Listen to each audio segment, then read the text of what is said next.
यहाँ पर अध्याय 7 विविध प्रश्नावली क्वेश्चन संख्या 43। यदि F A plus B minus C equal to F X तब A to B X F X D X के मान होंगे किसके समान होंगे? X F X D X का मान किसके समान होगा? इसमें 4 विकल्प दिया गया है, तो इन विकल्पों में से पहले सरल कर लेंगे, तब देखेंगे कि कौन सा सही है।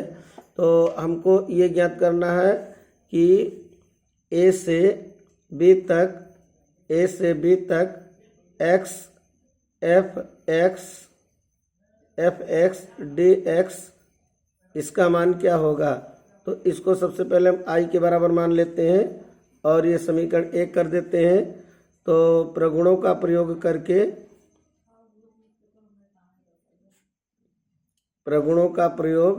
इसमें करेंगे। सबसे पहले तो एक प्रगुण है कि अगर समाकलन ए से बी तक एफ एक्स डी एक्स दिया गया हो तो ये प्रगुण होता है कि इन दोनों प्रगुणों को जोड़ करके उससे एक्स घटाते हैं।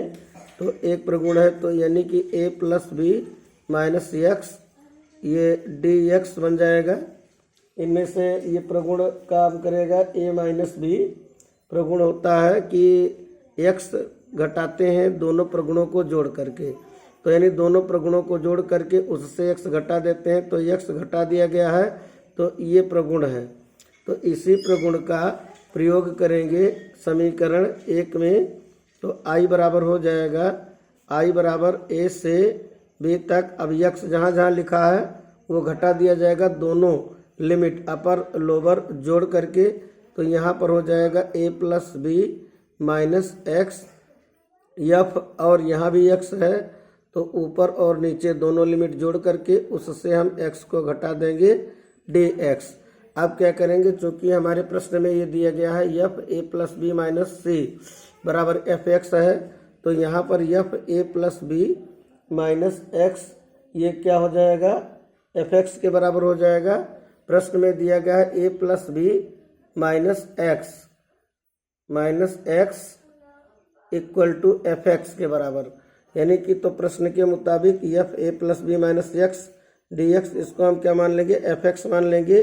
तो अब ये बन जाएगा आई बराबर ए से B A plus B minus X और एफ ए प्लस बी माइनस एक्स ये एफ एक्स के बराबर हो गया। ये समीकरण नंबर 2 मान लेते हैं।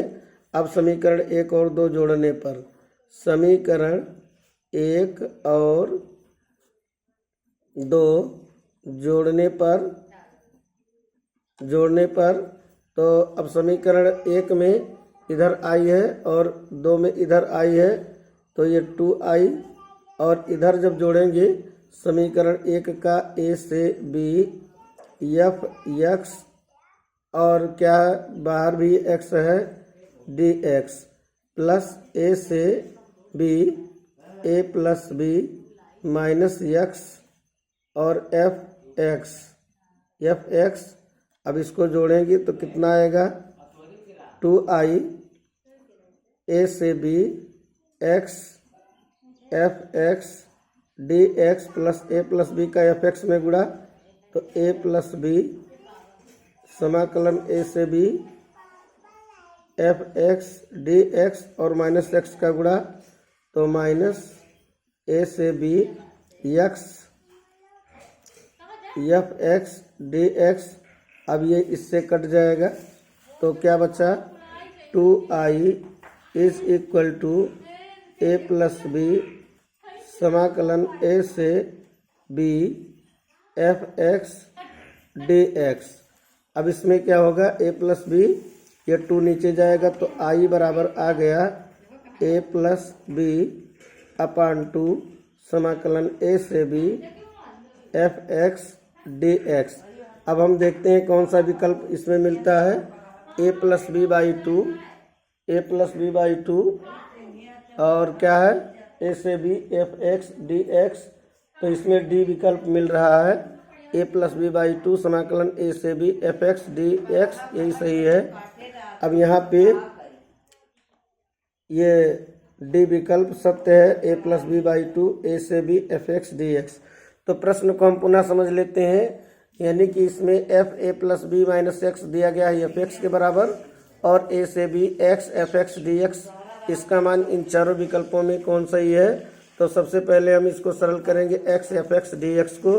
तो एक प्रगुण है कि अपर लिमिट लोअर लिमिट दोनों जोड़ करके एक्स को घटा देते हैं। तो अब इसमें ये प्रगुण है और ये सवाल है, तो इस सवाल में एक्स बाहर है तो ए plus B minus x, upper limit lower limit दोनों को जोड़ करके एक्स को घटाते हैं, अपर लिमिट लोअर लिमिट यहाँ जोड़ करके एक्स को घटाते हैं। अब चूंकि प्रश्न में दिया गया है F A plus B minus x, ये प्रश्नानुसार ये हमने चेंज किया है यहाँ,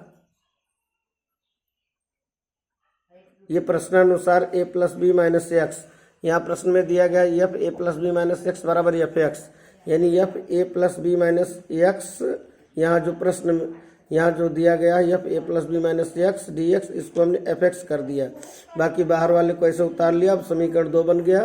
समीकरण 1 और 2 जब जोड़ेंगे तो आई और आई ये 2i हो जाएगा।